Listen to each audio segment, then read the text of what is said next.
friends. Welcome back to Lean On Me, a place where learning is fun, exciting, and very, very practical. My name is Mecca Akelo, and today we are going to learn about multiplication word problems. Multiplication word problems. Now, what is a word problem? A word problem is when the math or the numbers are hidden inside a story. For example, Mommy goes to the market and buys 3 nylons of tomatoes.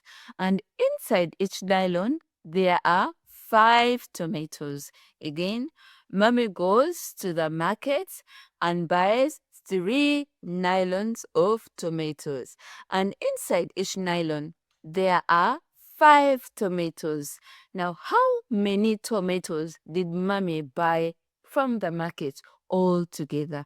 So you see, that is a word problem.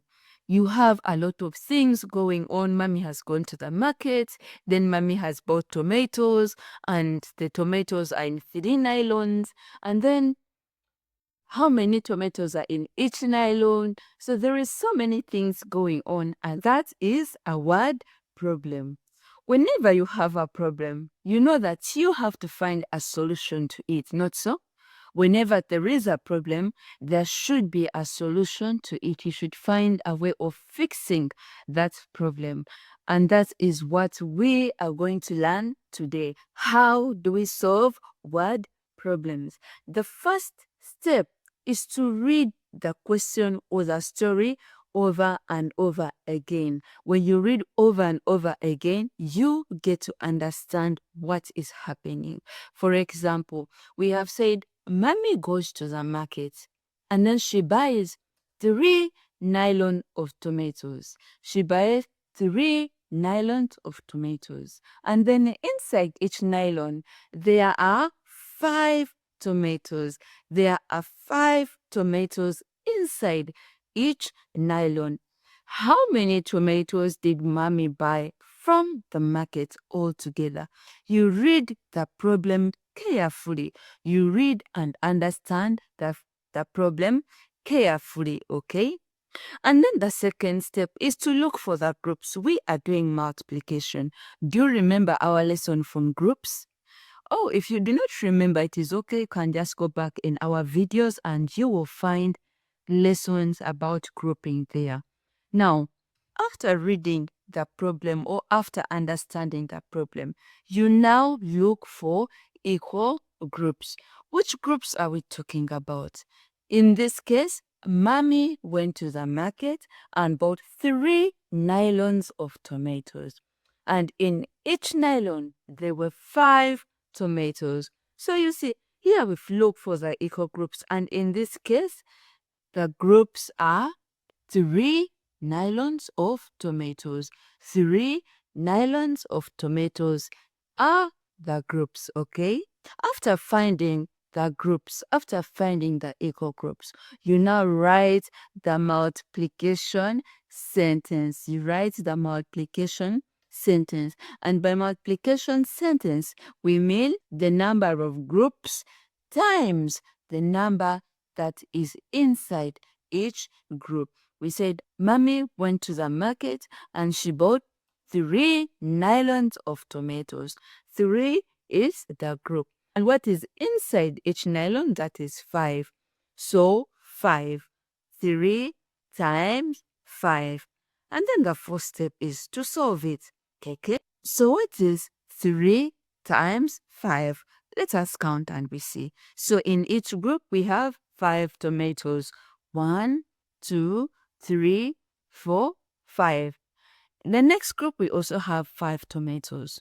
1, 2, 3, 4, 5. And then in the next group, there are also 5 tomatoes, okay? 1, 2, 3, 4, 5. Now 3 times 5, it means everything inside that, everything inside the 3 groups. Everything inside the 3 groups. It means the number of all the tomatoes that you see. The number of all the tomatoes that you see. So how many are they? Let's see. 1, 2, 3, 4, 5. 6, 7, 8, 9, 10, 11, 12, 13, 14, 15. We have 15 tomatoes all together.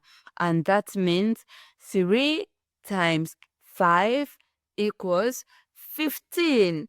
And do you know, that means that Mommy bought 15 tomatoes all together. You remember we said Mommy went to the market. In the market, she bought 3 nylons of tomatoes, which is the group. And then inside each nylon, there are 5 tomatoes. And that means 3 groups times the number that is inside each group, which is 5. It means 3 times 5. And 3 times 5 equals 15. So Mommy bought 15 tomatoes all together. Okay? So what did we learn today? Just to recap on what we have learned. We have said that word problems are math stories.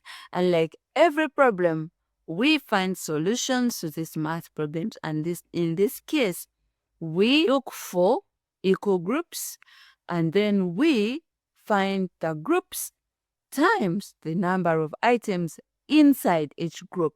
And then we find that total. Multiplication makes solving life problems very, very easy and quickly. Do not forget that you are smart, you are wise, and you can solve any problem that comes your way as long as you practice every now and then. And that brings us to the end of this class. If you found it interesting, exciting, helpful, remember to come back to our other classes where we shall be solving more math problems and also looking at other math topics like division. Okay? Bye.